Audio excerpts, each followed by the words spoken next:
Nous sommes avec Alix de Rênal, secrétaire générale du Club PAI, au sein du village PAI, qui est une première sur le salon MDD Expo cette année.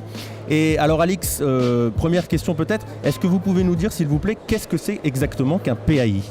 Alors, un PAI, ça regroupe un ingrédient brut du type farine, lait ou œuf, ou bien alors des produits semi-élaborés qui pourraient être des mix de boulangerie, des prémix de boulangerie, ou bien alors des marinades, donc une association d'herbes et d'épices aromatiques, ou bien alors des produits semi-élaborés qui consisteraient à être des morceaux de viande marinés par exemple.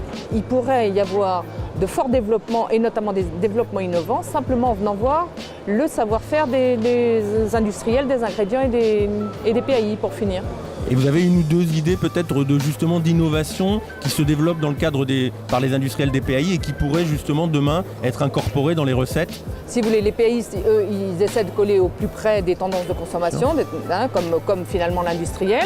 Donc maintenant, ils sont capables de proposer des ingrédients made in France, voire même made in local. Si vous deviez donner 2 ou 3 conseils à des industriels, parce que c'est le cas ici, qui souhaiteraient se lancer en PAI, qui font pour l'instant peut-être que du produit fini, quels conseils leur donneriez-vous ? Pour pouvoir développer un vrai marché, il faut avoir une vraie force de vente dédiée aux produits alimentaires intermédiaires parce que c'est un marché un peu particulier. Il faut des technico-commerciaux, des gens qui sont capables de faire des développements, d'aider au développement.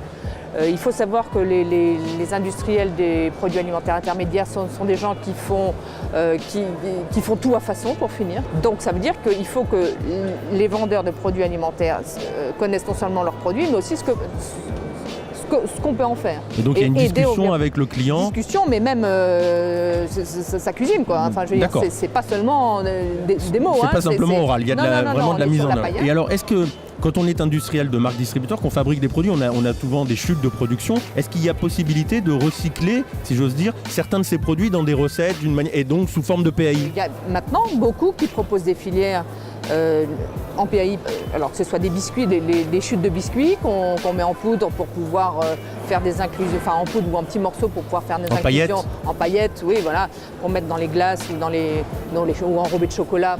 Ou bien alors, ça peut être aussi des déchets de viande qui vont intégrer des filières style les pizzas ou des produits comme ça où la vue du produit n'est pas aussi essentielle que dans un beefsteak haché ou dans une viande qu'on consomme directement, quoi, je veux dire.